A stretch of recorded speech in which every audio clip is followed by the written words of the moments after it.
It's an uneven path, particularly through those factory districts that were once reliably red.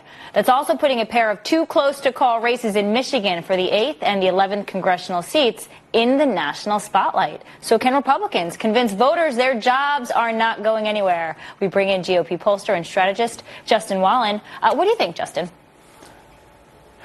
Well, I mean, your jobs are always big. They're huge this year. They're always huge. The good news for Republicans is that they are largely seen as owning the topic. Jobs have increased under Trump's watch. Certainly jobs have increased in those regions that have been very hard hit with kind of old economy, what they're termed kind of typically old economy sort of industries, such as coal.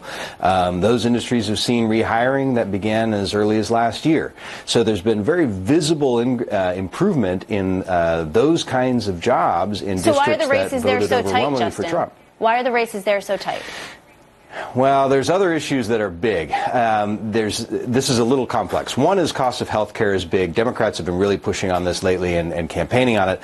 The other is there was a recent memo that was put out and made public, I believe, by the New York Times, by the RNC, that showed a lack of enthusiasm among Republicans who, frankly, felt that Republicans were not going to lose Congress. So if this is the case, Republicans may be happy with the way things are, but they're not incented to show up to the polls and vote because they don't think that Republicans have a shot of losing Congress. It's a very interesting nuance. It's so interesting, and let me add another layer of nuance to that for you. If you look at the president's approval rating, it's below 50%.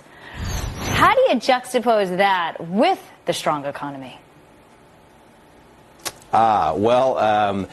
So the president's approval rating has been an interesting item. So overall, yes, it's below 50%, but among Republicans, it's remarkably high. I've seen numbers that I've seldom seen with any president. So the question here is that going to be able to translate again into galvanizing people to show up to the polls and vote, and in being able to convert a significant number of so-called independent voters to vote Republican.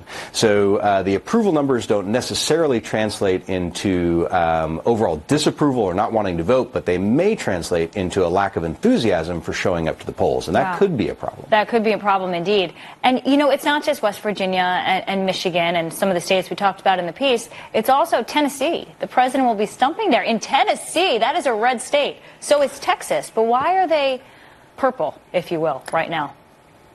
What's going on across the country? Yeah. What's going on across the country? This could be called cognitive dissonance if we were in college, right? They're seemingly things that don't really quite match up.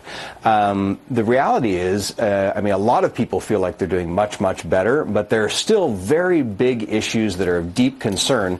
Last year, I said, in order to win definitively the House back, the president had to win both health care and tax reform. Got one through. Health care, no. That's our problem. Healthcare is a big problem for Republicans. And there it is. Justin, thank you so much.